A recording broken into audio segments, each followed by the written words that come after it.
আমি জানি না আপনাদের দিকে কি অবস্থা। সারা বাংলাদেশে প্রচুর শ্মশান নেই, শুধুমাত্র মারামারি পিটানি চলছে খাদ জায়গার উপরে। তা আমাদের এই সনাতন ধর্মের মানুষ আমরা এই অর্থগুলো ব্যয় করি অপব্যয়, আর আমরা দেখি বিশাল হরিবাসন নাম করবো, লক্ষ লক্ষ টাকাতে কীর্তনা নিয়ে এসেছে। এই কীর্তনাদের ক্ষতি করা আগে মঠ মন্দির করে আপনি সারাদিন ভক্ত সঙ্গ করছেন, কিন্তু রাত্রিবেলায় যে ঘুমাবেন আপনার যদি বাসাটাই না থাকে তাই ঘুমাবেন। এই কীর্তন শুনে যাচ্ছেন, আপনি ঘুমাবেন কোথায়? যদি আপনার যে গতকাল বৃষ্টি হচ্ছে, ওই বৃষ্টির মধ্যে যদি দরদর করে বৃষ্টি ঘরে পড়ে আপনি থাকবেন কোথায়? এই জন্য আগে বাসস্থানটা এই যে ভগবানের জন্য কীর্তন শেষ, ভগবান এখানে মন্দিরে বলে বলে এটাকে আগে প্রতিষ্ঠিত আমাদের করতে হবে। এটাই আমি প্রত্যেকটা জায়গায় বলি যে আগে মঠ মন্দির করুন, আমাদের সৎসঙ্গ করতে হবে, তারপরে কীর্তন। আমি কীর্তন আপনারা দেন ভালো, রাধে রাধে। তো যাই হোক, প্রেম আর ভক্তি, ভক্ত সঙ্গ ছাড়া কখনো ভক্তের সঙ্গের মাধ্যম দিয়ে প্রেম ভক্তি ধর্মকে লাভ করতে হবে। এই যে আপনারা আজকে কৃষ্ণ নামে কাঁদছেন, আপনাদের কৃপা হয়েছে। কেন কৃপা হয়েছে? বলে কর্ম ভালো করেছেন তাই কৃপা হয়েছে।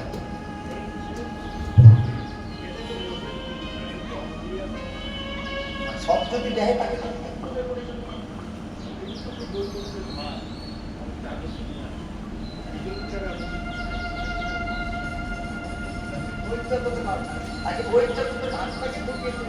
তারপরে রাধে রাধে সাধন ভজনটা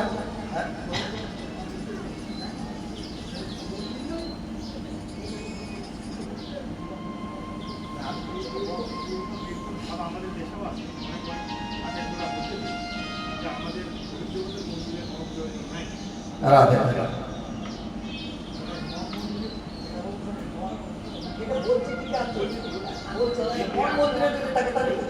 প্রয়োজন নেই, এত দুর্গা পূজার লক্ষ লক্ষ টাকা খরচা করে দরকার নেই। আমরা আমাদের নৌকা থেকে আপনাদের এখানে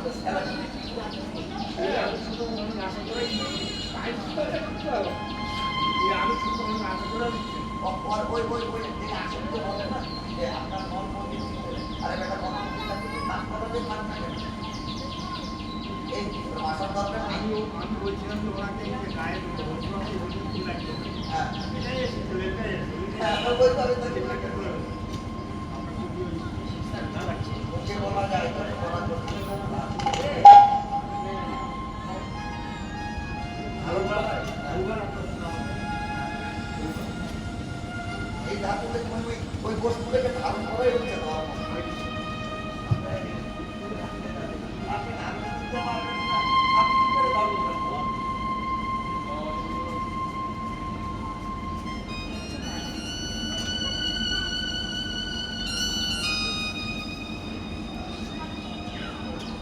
যত ধারণ করবেন তত ভগবানকে পাবেন। তো নদিয়ার ভক্তগণ আজকে গৌরাঙ্গ মহাপ্রভু কাঁদছেন, সকলে নবদ্বীপে এসেছে, এসে গৌরাঙ্গ বদন পানে চাই সবে ঘনে ঘনে কৃষ্ণ কথা শুনিবারে আসে। গৌরাঙ্গের বদন পানে চেয়ে আছে, কেন চেয়ে আছে? কৃষ্ণ কথা শুনিবার জন্য। ভক্তগণ কৃতকুটে নিবেদন করে বলছে, হে প্রভু, আমরা তোমার কাছে ধর্ম ঐশ্বর্য বিশব্দ চাই না, শুধু একটা নিবেদন, একবার বলো প্রভু কৃষ্ণ কথা, একেবারে বলো গো, একেবারে কৃষ্ণ কথা, আমরা শুনে জুড়াই অগত্রিতা জ্বালা, বলো গো কৃষ্ণ কথা, আমরা শুনে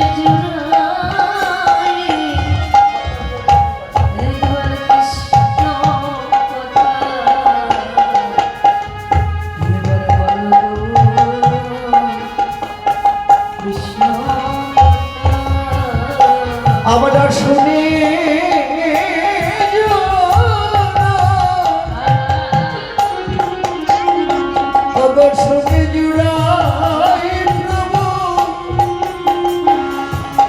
কৃপার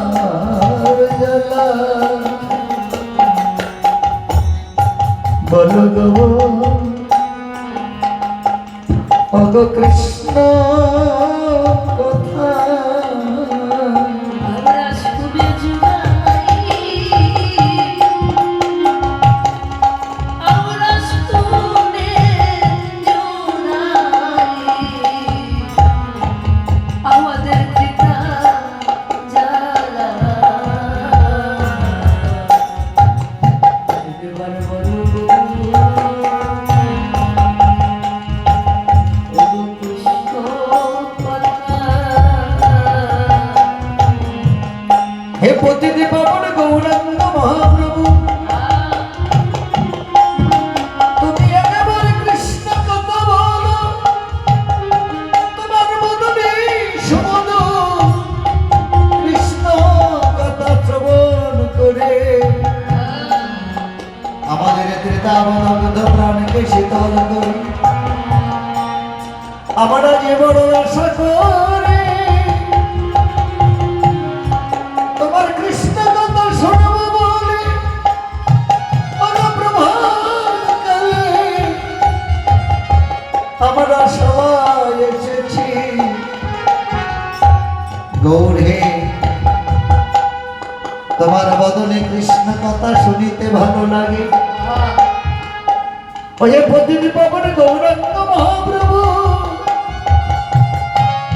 এই প্রভাতকালে যেভাবে আজকে তোমার আমার সত্য পেয়েছি, জানি না এমত সঙ্গ কোনদিন আমরা আর পাবো কিনা। হে প্রভু, তোমার কাছে কোনো ধন ঐশ্বর্য চাই না, শুধু একটি নিবেদন। আজকে যেভাবে প্রভাতকালে আমরা তোমার সঙ্গ পেয়েছি, এইভাবে যেন আমরা নীতি নীতি তোমার নীতি নীতি তোমার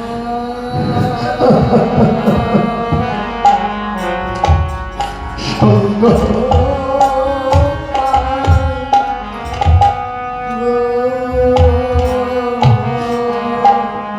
এইভাবে নীতি নীতি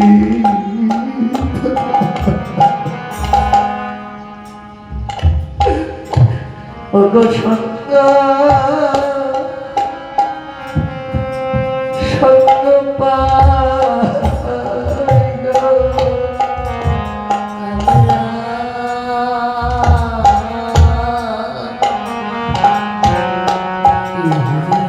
নীতি নীতি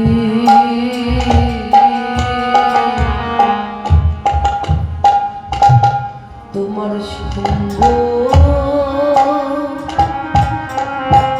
পাই গো। আমরা সুখে আমরা সুখে থাকি কিনবা,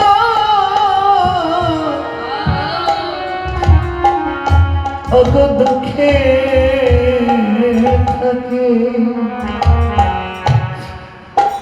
নীতি নীতি যেন গৌর তোমার সঙ্গ আমাদের সুখে রাখো কিনা,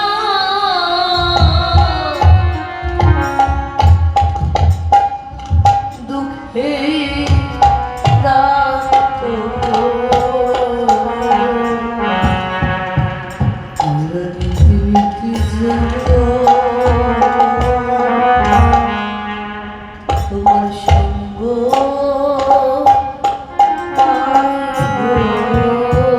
সুখে রাখো কিনবা,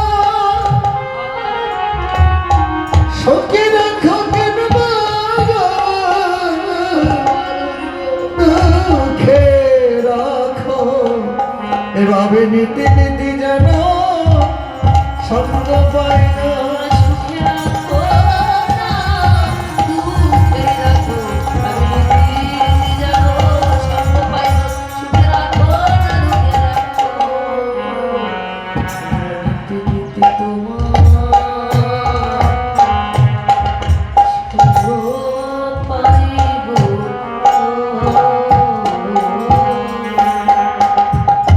হে দয়াময় দয়া ভক্তাধীন ভগবান, ভক্ত যদি ভগবানের কাছে কৃতজ্ঞতা নিবেদন করে তাহলে ভগবানকে আল্লাহ বলে ডাকে। এবার ভগবান ভক্তদেরকে নিয়ে হরিনাম সংকীর্তন করলেন। তাই কি আছো মনের কথা কহ না আমার,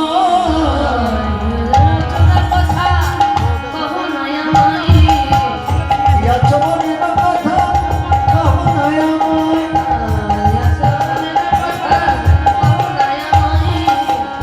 রাধা মোহন গো গোরা গোরা,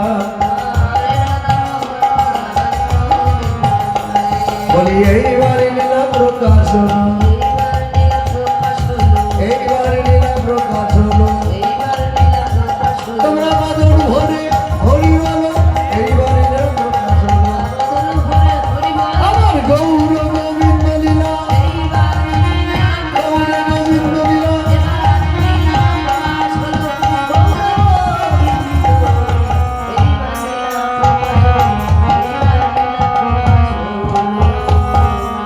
রাধে রাধে। এতক্ষণ আমরা নবদ্বীপ লীলায় লীলাকে বিশ্রাম নিতে, হ্যাঁ একটু রাধা গোবিন্দের অপ্রাকৃত লীলা কীর্তন স্মরণ করবো। और राधा रानी की जय, महारानी की जय, विश्वभर दर्शन जय जय जय, रानी की जय,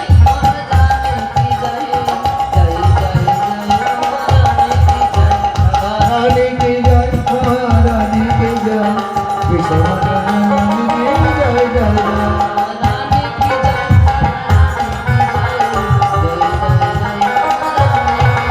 जय राधे जय राधे जय राधे जय राधे,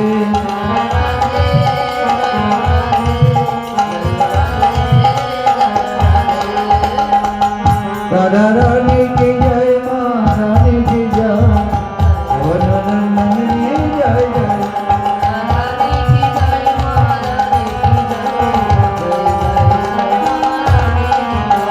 राधे राधे राधा रानी की, श्याम सुंदर की, उपस्थित भक्तवृंद की, श्री राम नवरदेव की, वृंदावन धाम की, प्रभुपाद की, प्रभुपाद की, गुरु महाराज की, महारानी तुलसी देवी की, पंचतत्व की, ढोल करताल की, कवि जगन्नाथ की, नरोत्तम ठाकुर की, गौरंग महाप्रभु की, राधा गोविंद की जय जय, राधा कृष्ण देवी प्रेमानंदे हरि हरि। রাধে রাধে। এতক্ষণ নবদ্বীপ লীলায় ছিলাম, এবার নবদ্বীপ লীলাকে বিশ্রাম রেখে চলো সবাই মিলে আমরা একটু রাধা গোবিন্দের অপ্রাকৃত লীলা মধুর কীর্তন শুনব। আসলে ভগবান কিন্তু জাগানোর সমাচার, এই লীলা আমি স্মরণ করেছি তো, ভগবানকে ব্রহ্মমূর্তি জাগাতে হবে। তো আমরা পদের মধ্যে বৃন্দাবনে যতগুলো লীলা করেছেন শ্রীকৃষ্ণ ভগবান সবকিছু কিন্তু যোগমায়াশ্রিত লীলা, একটাও যোগমায়া ব্যতীত ভগবান বৃন্দাবনে লীলা করলেন। আর যোগমায়ার কারণে মানে ভগবান যুগ পরিবর্তন করেছে, এটা আপনারা সবাই জানেন। হ্যাঁ, কার জন্য? হ্যাঁ হ্যাঁ, কার জন্য? একজন মাতৃভক্তি জগতে ছিল, সবচেয়ে বড় মাতৃভক্তি তার ছিল, তার নাম হচ্ছে সদানন্দ, পিতা গৌতম মুনি, মাতা অহল্লা। এই যে অহল্লা পাষাণ হয়েছিল, পাষাণ হওয়ার কিন্তু কারণ আছে। সত্যযুগে একটা রাম পাখি ছিল, অহল্লা যে গৌতম মুনি যে অভিশাপ করলো, গৌতম মুনি রাম পাখি একটা পাখি ছিল, দৈনন্দিন রাত্রি 3টার সময় সে ডাকত। 3টার সময় যখন রাম পাখি ডাকতে, ওই রাম পাখির ডাক শুনে গৌতম মুনি দৈনন্দিন রাত্রি স্নানে যেতেন। রাম পাখি, হ্যাঁ রাম পাখি। তো দেখুন যখন সে ডাকতে, তখন ইন্দ্রদেব ওই রাম পাখিকে বললেন যে রাম পাখি, তুই তো দৈনন্দিন 3টের সময় ডাকিস বা 4টার সময় ডাকিস, তোকে 1 ঘন্টা আগে ডাকতে হবে, মানে 4টায় হলে 3টায় ডাকতে হবে। যে আমি তোকে একটু পুরস্কৃত করব, তোকে অনেক মণিমুক্তার হার উপহার দেব। তো একটু লোভ হলো, আপনি যদি আমাকে অনেক অর্থ সম্পদ দিতে চান, আমারও কিন্তু ওই লোভটা হবে। যে কারণটা কি বলো, কি তুমি 4টার সময় যাবো, আচ্ছা তোমার 3টার সময় একটু ডাকতে হবে। কেন? আর তোমার ওই ডাক শুনেই তো গৌতম মুনি স্নানে যায়, তুমি আজকে ডাকবে। হ্যাঁ, যেই রাম পাখি ডাকলে গৌতম মুনি ঘুম ভেঙে গেল। গৌতম মুনির ডাকছে যে 4টি বেজে গেছে, স্নানে চলে গেলেন। আর ওই সময় ইন্দ্রদেব ওই গৌতম মুনির রূপ ধারণ করেন। হ্যাঁ, তা গৌতম মুনি স্নান হইতে ফিরে এসে দেখে যে ইন্দ্রদেব তার ঘর থেকে বেরিয়ে যাচ্ছে। তখন গৌতম মুনি ওই ইন্দ্রদেবকে অভিশাপ করে।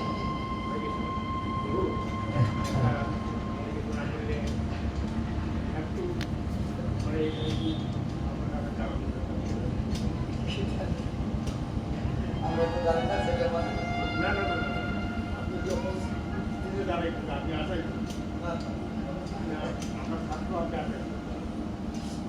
গৌতম মুনি অবলার সঙ্গে ইন্দ্রদেব তার 20টা কথা গেল।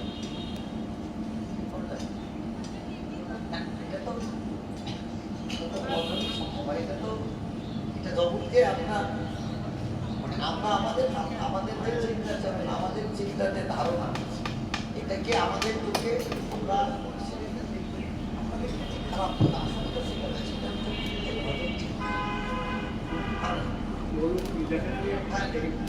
বুঝাইছে, কিন্তু বাস্তবতা নয়।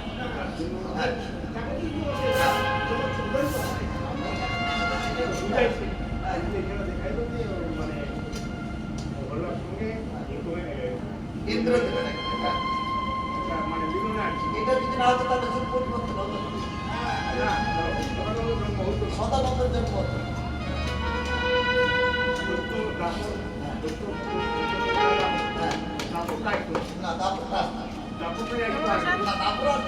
হ্যালো দাদা, কি খবর? দোকান যাবো এখন। দোকান দিচ্ছেন? তেরমালা মেলো না কিছু দোকান দিচ্ছেন? গুড় মুড়ি সিরা দোকান। ভালো। দুর্গা পূজার থিমগুলো আছে নাকি আপনার কাছে আরো? না, যেটা ছিল ওটা দিয়ে দিচ্ছেন। মানে দিয়ে দেওয়ার পরে এটা আপনি ডিলিট করে দিয়ে দেন, রাখেন না? কত হাজার হাজার আসে, রেকর্ড করতে হয়। আমি খালি এখন ওইটা হয়েছে তো, যে গণেশের মাথা কাটাটা, ওই থিমটা পাইলে মোকা লাগে না। কি করে লাইভ বাজার থেকে নিয়ে আসবে, ওই পাত হবে, কাটতে দেবে তাও পাত হবে। আচ্ছা ধরো আমি ইচ্ছাটা পূর্ণ করি, এই জন্য এই পাখি আমাদের খেতে হয় না, মনে খারাপ লাগে। বলে দীক্ষা গ্রহণ করার আগে তার খাবেন খান, আর যখন দীক্ষা হয়ে যাবে এই সব থেকে বিরত থাকবেন। যখন শিক্ষা মন্ত্র গ্রহণ করবেন তখন তার হবে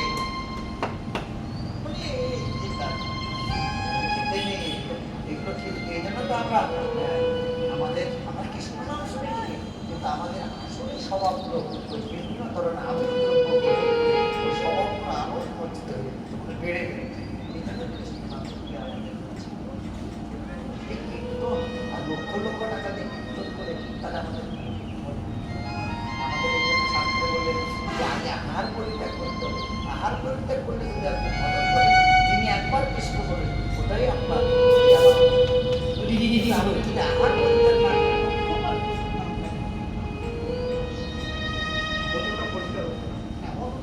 চৈতন্য চরিতামৃত 20 পর্ব লেখা আছে যে হরিনাম সঙ্গে বৈষ্ণবের ঠাই, বৈষ্ণবকে যার মদনটা শুদ্ধ, যার আহারটা শুদ্ধ, তিনি হচ্ছেন শুদ্ধ বৈষ্ণব। আর আমরা কিন্তু করতে আসি না রেডিমেড ভিডিও মানে আমরা বাজারে যা পাই তা খাই, আর আমাদের মতো নেতৃত্ব এই জন্য তো মানুষ আজকে ভক্ত হচ্ছে না।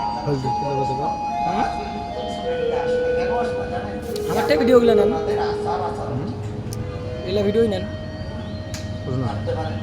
আমারটা দেখি অনেক ছেলেরা দেখবে মুখে পান দিয়ে তোমারটা দিলে ভিডিও বলতে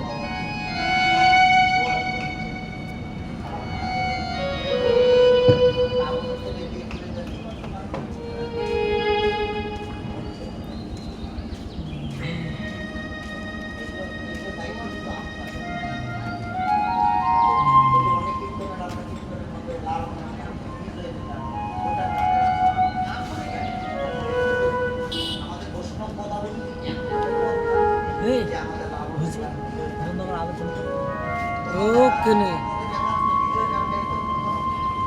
কে মাইকটা পুরো না নাকি এগুলো এত দূরে গল্প চলতে